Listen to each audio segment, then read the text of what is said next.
أعوذ بالله من الشيطان الرجيم بسم الله الرحمن الرحيم الحمد لله رب العالمين الصلاة والسلام على سيد الأنبياء والمرسلين مولانا أبي القاسم محمد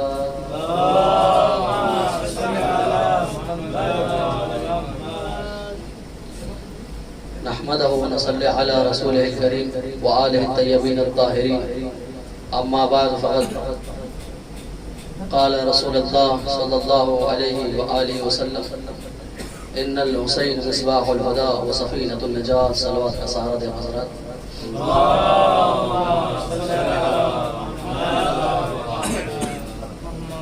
سامعین گرامی علماء کرام، ہم نے آپ کے سامنے رسول السلام کی ایک حدیث شریف کے تلاوت کا شرف حاصل کیا، جس میں حضرت رسول خدا لوگوں کے سامنے معرفت امام حسین اور شناخت امام حسین کے بارے میں ارشاد فرما رہے ہیں۔ عزیزان گرامی، ہمارا شہوار، ہمارا طریقہ اور ہمارا یہ طریقہ رہا ہے کہ سب سے پہلے اگر کوئی شخص کوئی کلام کرتا ہے تو سب سے پہلے یہ دیکھا جاتا ہے کہ یہ کلام کس کا ہے۔ سب سے پہلے یہ دیکھا جائے گا کہ یہ کلام کس کا ہے۔ ایسے ہی کسی نے نہیں کہہ دیا کہ حسین چراغ ہدایت ہیں اور کشتی نجات ہے۔ یہ کس کا قول ہے؟ عزیزان گرامی، بہت توجہ چاہتا ہوں، یہ رسول اکرم صلی اللہ علیہ وآلہ وسلم کا قول ہے۔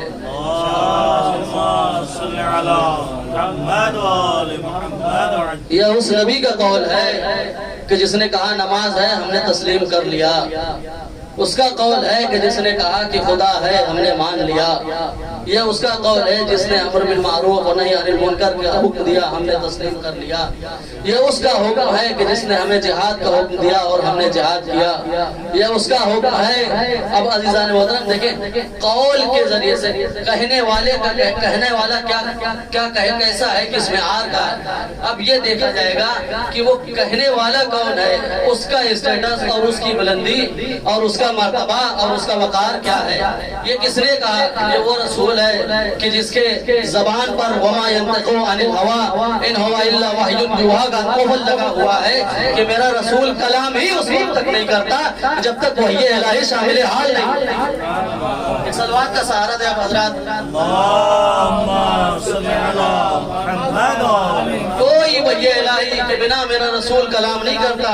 اگر رسول فاطمہ کے تعظیم کے لیے کھڑے ہو جا رہے ہیں، اگر رسول حسنین کریمین کو دوش پر بٹھا لے رہے ہیں، اور اگر رسول علی کی فضیلت میں حدیثیں بیان کر رہے ہیں، تو یہ بات یاد رکھ لیجئے کہ یہ کلام خدا کا ہے، زبان مصطفیٰ کی ہے۔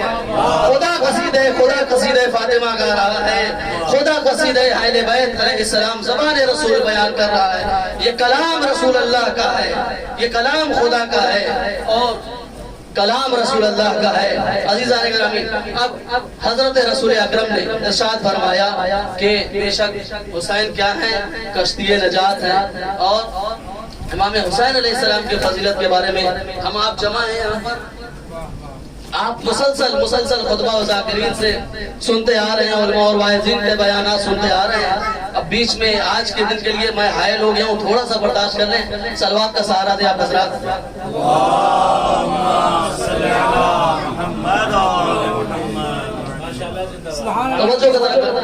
امام حسین علیہ السلام کے لیے کیا صرف رسول خدا نے کشتی کا ذکر کیا ہے، کشتی نجات جو رسول اللہ نے کہہ دیا کہ نہیں، نجات کی کشتی کہہ کے ایک کنارہ دیا ہے رسول اللہ نے کہ کچھ لوگ اور بھی تھے جو ایک نبی کے کہنے کے اوپر کشتی پر سوار نہ ہوئے، ان کا انجام تو دنیا کے سامنے ہے۔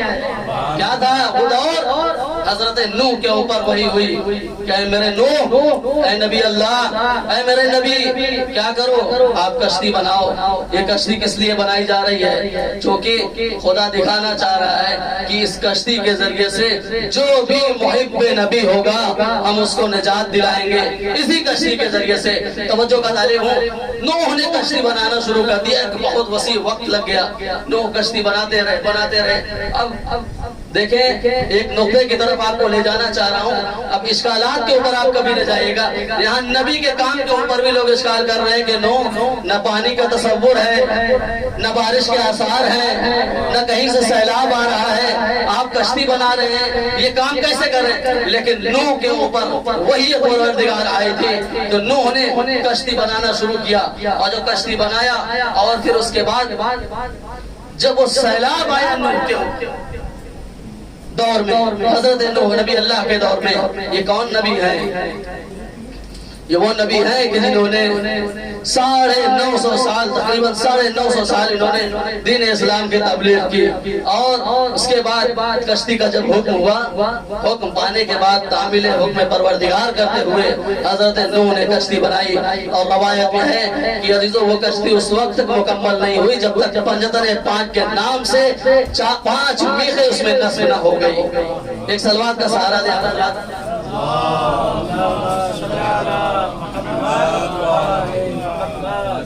وہ کشتی نجات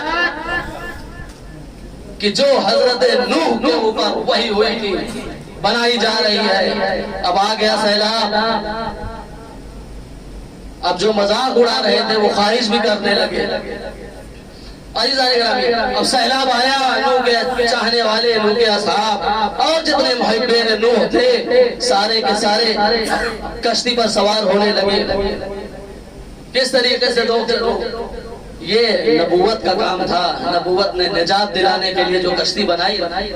میں پہلے بولنا بھول گیا تو میں آپ کو پہلے بتانا چلوں آخر میں کہ جب وہی ہوئی نوح کے اوپر، علماء اور افاضل موجود ہیں یہاں پر، بس تکرار کے لیے یہاں پر آیا ہوں، حالانکہ ساری چیزیں آپ کے ذہنوں میں۔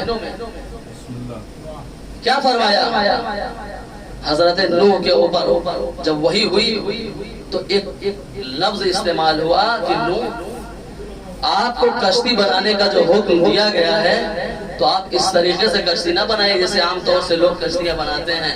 اس کشتی میں میری وحی کے ساتھ، میری وحی کے ذریعے سے یہ کشتی بنے گی۔ یعنی خدا آرڈر دے رہا تھا کہ اس طریقے سے بناؤ، اس طریقے سے بناؤ، اس طریقے سے بناؤ، بغیر جب وحی الہی کے، بہت بڑا جملہ، جب بغیر وحی الہی کے نبی کی ایک کشتی نہیں بن سکتی تو امت نے شورا کے ذریعے سے خلیفہ کیسے بنا دیا؟ ایک صلوات کا سہارا دے حضرات۔ وَصْنَعِ الْفُلْكَ بِأَعْيُنِنَا وَوَحْيِنَا، ارشاد ہوا اب کشتی تیار ہوئی حضرت نوح کی، اور یہ نجات والی کشتی، سارے محبین نوح، سارے اصحاب نوح سارے کشتی میں داخل ہوئے، اور ایک مرتبہ جب کشتی حرکت میں ہوئی، ایک مرتبہ نوح نے کہا یا بنیا ارکب معنا ولا تکن مع الکافرین، میرے بیٹے، میری آنکھوں کی ٹھنڈک، اے میرے جگر کے سکون، اے میرے دل کے سرور، میرے بیٹے آ جا، تو بھی میری کشتی پر سوار ہو جا، کافر نہ بن، کافر نہ بن۔ ایک مرتبہ اس نے کیا کہا کہ بابا میں پہاڑوں پر چڑھ کر پناہ لے لوں گا لیکن آپ کی کشتی میں نہیں آؤں گا۔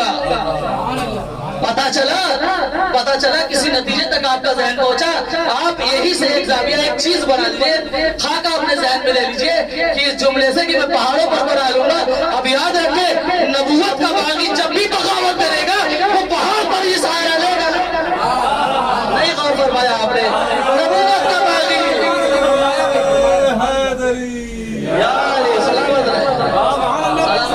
نبوت کا باغی جب بھی بغاوت کرے گا تو وہ پہاڑوں پر سہارا لے گا۔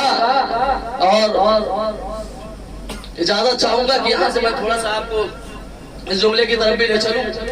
جب اب آ گیا پہاڑوں کی بات تو میں آپ کو بتاتا چلوں کہ جب نبوت ابراہیم، نبوت نوح سے جب ان کے بیٹے نے برار اختیار کیا تو اس نے کہا کہ میں پہاڑوں پر جا کے پناہ لے لوں گا، اور تھوڑا سا وقفہ یہ گزرا تھا کہ پہاڑ سے اوپر تک پانی آ گیا اور وہ گھر کے آب ہو گیا۔ اب رسول اللہ کے دور میں جن لوگوں نے پہاڑوں پر پناہ لی اور جو رسول کو چھوڑ کر بھاگے، جب واپس آنے کے بعد جب پوچھا گیا کہ آپ کہاں پر تھے، آپ کو کیا ہوا تھا، آپ کہاں چلے گئے تھے، کہنے لگے کہ یا رسول اللہ، بڑے ہی معصومانہ جملے میں کہ یا رسول اللہ، یا نبی اللہ، ہماری جان آپ کے اوپر فدا، ہماری نسلیں آپ کے اوپر فدا، کیا کرے، ہم نے یہ سنا تھا کہ نبی قتل ہو گئے، اس لیے ہم نے سوچا کہ جب نبی قتل ہو گئے تو ہمارے لیے جنگ کرنے کی کوئی بات نہیں ہے۔ ایک مرتبہ جب یہ سنا، ایک مرتبہ مولا امیر المومنین علیہ السلام سے پوچھا گیا یا علی، آپ نے کیوں سنا تھا، آپ نے جب سنا کہ نبی قتل ہو گئے تو آپ کیوں نہیں بھاگے؟ ایک مرتبہ امیر المومنین علیہ السلام فرماتے ہیں کہ یا رسول اللہ، ارے اس زندگی کا کیا فائدہ جو آپ کی زندگی کے ساتھ نہ گزرے۔ اس طریقے سے معرفت نبی، معرفت رسول اور معرفت خدا کس طریقے سے ہمارے اہل بیت کے ہاں، یا رسول اللہ کس طریقے سے۔ اب دیکھیے، آپ ایک بات اور دیکھ لیں اس جملے میں کہ کس طریقے سے لوگوں نے، اچھا ادھر سے شیطان نے آواز دی تھی، قول تھا کہ شیطان نے کہہ دیا تھا، شیطان کی آواز آ گئی تھی کہ محمد قتل ہو گئے، محمد قتل ہو گئے، شیطان کی آواز آئی، بہانہ یہ پیش کہ محمد قتل ہو گئے، ہم نے آواز یہ سنی، واہ جی واہ کیسی باتیں کرتے ہیں آپ، رسول اللہ کو بلاتے رہ گئے کہ محمد قتل نہیں ہوئے، اس پہ نہیں سنی بات، لیکن شیطان کی باتیں آپ نے سن کر راہ فرار اختیار کر لیا، تو ایک جملہ تو ضرور کہوں گا، آپ مطیع محمد نہیں تھے، مطیع شیطان تھے، آپ شیطان کے فرما بردار تھے، رحمان کے بھیجے ہوئے کے فرما بردار نہیں تھے۔ محمد قتل ہو گئے، عزیزان گرامی، نوح کی کشتی چلی اور جو رکی، تو اس ذریعے سے، اس طریقے سے حضرت نوح کی کشتی والوں نے نجات پائی، چونکہ انہوں نے نبی کا دامن نہیں چھوڑا تھا، اور بے شک رسول نے بھی فرما دیا تھا کہ ان الحسین مصباح الہدی وہ سفینۃ النجات، حسین چراغ ہدایت ہے اور کشتی نجات ہے۔ بے شک خدا ہمیں توفیق دے، خدا ہمیں معرفت امام حسین علیہ السلام کی توفیق دے کہ ہم زیادہ سے زیادہ اہل بیت اور امام حسین علیہ السلام کی معرفت حاصل کر سکیں۔ ایک صلوات کا سہارا دے حضرات۔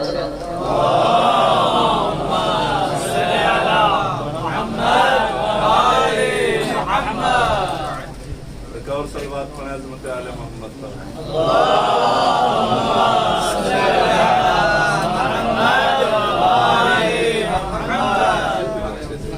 یہ فضیلت ہے اہل بیت علیہ السلام، یہ مناقب اور یہ فضیلتیں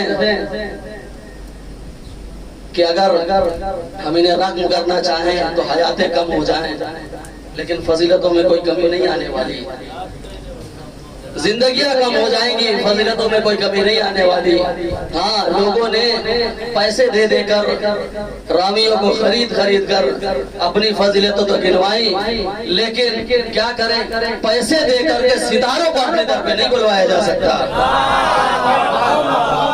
پیسے دے کر کپڑے تو سلوائے جا سکتے ہیں، لیکن جنت کا رضوان مرضی آ کر کے اپنا اسٹیٹس گرائے، یہ نہیں لایا جا سکتا۔ پیسے دے کر الحمدللہ ہمیں اس بات پر فخر ہے کہ ہم نے جن کے دامن کو پکڑا اپنی حیات گزارنے کے لیے، الحمدللہ اس کی محبت نے زندگی کے کسی موڑ پر ہمیں شرمندہ نہیں ہونے دیا۔ ہم نے جس کے دامن کو پکڑا اس کی محبت نے، اور مخالفین نے جس کے دامن کو پکڑا وہ کھل کے یہ بھی نہیں کہہ سکتے کہ ہم ان کے چاہنے والے ہیں۔ ایک صلوات کا سہارا دے۔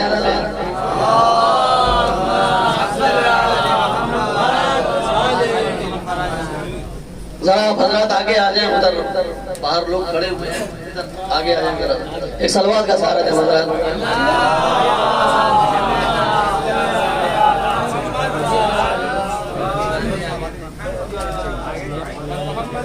محمد صلوات اللہ صلی علیہ عزیزان گرامی، یہ ہے فضیلت امام حسین علیہ السلام کہ جس کے بارے میں آج ہم سب یہاں پر جمع ہوئے ہیں تاکہ امام حسین علیہ السلام کی زندگانی کے بارے میں اور ان کے فضائل اور مناقب کے بارے میں سنیں اور پڑھیں اور ان کے مصائب پر گریہ کریں۔ عزیزوں، آج محرم الحرام کی 3 تاریخ ہو گئی ہے، ابھی کچھ دیر میں شب چہار لگ جائے گا۔ عزیزوں، رو لیجئے دل کر کے، دل کھول کے رو لیں، چونکہ یہ وہ ایام ہیں، پتہ نہیں اگلے سال کون رہا اور کون غریب سیدہ کا ماتم کرے گا، پتہ نہیں کسے حیات ملے گی، پتہ نہیں کون زندہ رہے گا۔ عزیزوں، 3 محرم الحرام حضرت حر سے منسوب ہے۔ آج کے 3 محرم الحرام میں حضرت حر کے مصائب کو پڑھا جائے۔ حضرت حر کے سلسلے میں کہ جب حضرت حر علیہ السلام امام حسین کے امام فرس پر ہاتھ کو ڈالا تھا، ایک مرتبہ امام حسین علیہ السلام نے حر سے کہا کہ حر تو یہ کیا کر رہا ہے؟ آئے حر، تیری ماں تیرے ماتم میں بیٹھے ہے۔ حر اتنا کہنا تھا کہ حر کہنے لگا مولا مولا مجھے آپ کی فضیلت سے، آپ کی فضیلت کا علم ہے مجھے یا ابا عبداللہ، لیکن میں کیا کروں ہے میرے مولا، میں کیا کروں؟ آپ کی ماں اتنی طاہرہ ہے کہ ہمارے یہاں آپ کی ماں کا نام بغیر وضو کے نہیں لیا جاتا۔ آزدان محترم، میں تو کہوں گا بس یہ معرفت جناب سیدہ تھی کہ جس نے حر کو حر علیہ السلام بنایا، یہ معرفت جناب سیدہ تھی۔ عزیزوں، حضرت حر علیہ السلام ہو گئے، حضرت حر جب گئے ہیں اور جانے کے بعد بے چینی کے عالم میں کبھی ادھر چل رہے ہیں، کبھی ادھر چل رہے ہیں، کبھی آگے جاتے ہیں، کبھی پیچھے آتے ہیں۔ ایک مرتبہ بیٹے سے کہا کہ بیٹا ادھر جو ہے راستہ صحیح نہیں ہے، یہ ہمیں فرزند رسول کو نہیں چھوڑنا چاہیے۔ ایک مرتبہ پہ یہ اتفاق ہوا کہ ہم فوج اشقیاء کو چھوڑ کر حضرت حسین علیہ السلام کے ساتھ شریک ہو جائیں گے۔ عزاداروں، دل کھول کر گریہ کر لیجئے، دل کھول کر ماتم کر لیں، گریہ کر لیں، چونکہ یہ ایام اتنی جلدی سے گزر جانے والے ہیں۔ پھر انشاءاللہ خدا نے حیات دی تو پھر انشاءاللہ آپ اگلے سال پھر غریب حسین کا ماتم کریں گے۔ اور آنے کے بعد بیٹے سے کہا کہ بیٹے مجھے حسین کریم ابن کریم کی بارگاہ میں لے چل، بیٹے مجھے کریم ابن کریم کی بارگاہ میں لے چل۔ یا خدا یہ کیسا وقت ہے کہ فرزند حسین، یا خدا یہ فرزند زہرا بھوکا ہے اور میں سیراب رہوں۔ ایک مرتبہ بیٹے سے کہتے بیٹے اس طریقے سے نہ چل، اس طریقے سے لے چل کہ جیسے کسی اسیر کو لے جایا جاتا ہے۔ عزاداروں، اس طریقے سے حسین کی خدمت میں حاضر ہوئے کہ جس طریقے سے ہاتھ سے پشت بندے ہیں ان کے، اور آنے کے بعد حسین کے قدموں کو انہوں نے ہاتھ گھوڑے کو گرایا، اور گھوڑے کو گرانے کے بعد کہا یا باب اللہ، اے ابن رسول اللہ، اے ابن فاطمہ الزہرا، اے میرے حسین، میرے مولا، میرے آقا، کیا میری گناہ معاف ہو سکتی ہے؟ حسین نے گلے سے لگائے میرے بھیا ہو، اے میرے بھائی ہو، انت ہو دنیا والآخرہ، اے ہو دنیا میں بھی آزاد ہے تو آخرت میں بھی آزاد ہے، اے ہو آجا میرے سینے سے لگیا۔ آزاداروں، حر کو سینے سے لگایا، اور سینے سے لگانے کے بعد امام حسین نے تسلی دی کہ حسین حر تجھے بخش دیا جائے گا، تجھے میں نے بخشا اور میرے خدا نے بخشا۔ لیکن حر کا دل مطمئن نہ ہوا، حر کا دل مطمئن نہ ہوا۔ ایک بار تو حر کہتے مولا میں صرف آپ کا گستاخ نہیں ہوں، جزاک اللہ، خدا آپ کو کوئی غم نہ دے۔ اے میرے مولا، اے حسین، جب میں نے رجا میں برس پر ہاتھ کو ڈالا تھا نا تو خیمے سے، اے حسین جب میں نے رجا میں برس پر ہاتھ کو ڈالا تھا نا تو میں مل سے زینب کے رونے کی آواز آئی تھی۔ اے حسین مجھے یہ بتا دے کہ ابھی بھی نے مجھے معاف کیا یا نہیں کیا؟ ایک مرتبہ زینب کی آواز ہے حسین، ارے تم پر میرا سلام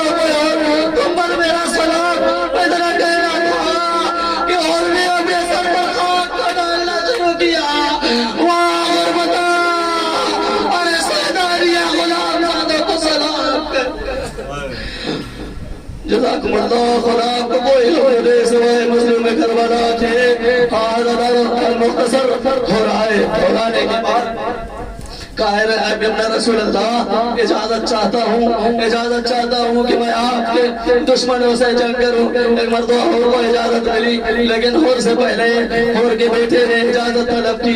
وہ گیا میدان جنگ میں. حور کے بیٹے نے جنگ کی فوج اشکیا کو واصل نار کیا واصل جہنم کیا. اچانک سے فوج حور نے حور کے بیٹے کو زخمی کیا.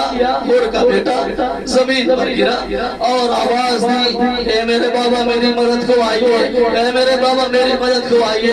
میں اتنا کہنا تھا کہ حور دوڑتے ہوئے حور نے تلوار نکالی گھوڑے پر سوار ہوئے اور اپنے بیٹے کے پاس پہنچے. کیا دیکھا ایک مرتبہ دیکھا کہ مولا حسین علیہ السلام کے سانوں پر حور کے بیٹے کا سر رکھا ہوا ہے. حور کہنے لگا یا رسول اللہ اپنے رسول اللہ ارے یہ غلام دادا ہے آپ کے سانوں پر شوبہ نہیں دیتا. ایک مرتبہ حسین نے کہا کہ ہو ارے تو چلا جا یہ جوان کا لاشا ہے باپ جوان لاشے کرے جوان بیٹے کا لاشا نہیں اٹھایا کرتا. اے ہو جزاکم اللہ خدا آپ کو کوئی کم نہ دے سوائے مظلوم کربلا کے. بس تھوڑا سا سن لے خدا مجھے طاقت دے میں مکمل کرتا ہوں. ایک مرتبہ حور نے کہا کہ اے رسول اللہ کے ابن رسول اللہ لائے یہ جائے لاشا مجھے دیتے یہ میرے بیٹے کا لاشا. امام فرماتے ہیں جوان کا لاشا ہے باپ جوان کا لاشا نہیں اٹھایا کرتا. میں کہوں گا حسین ابھی اصحاب زندہ ہے ابھی اور زندہ ہے ابھی اولاد زندہ ہے ابھی بنی ہاشم ہے.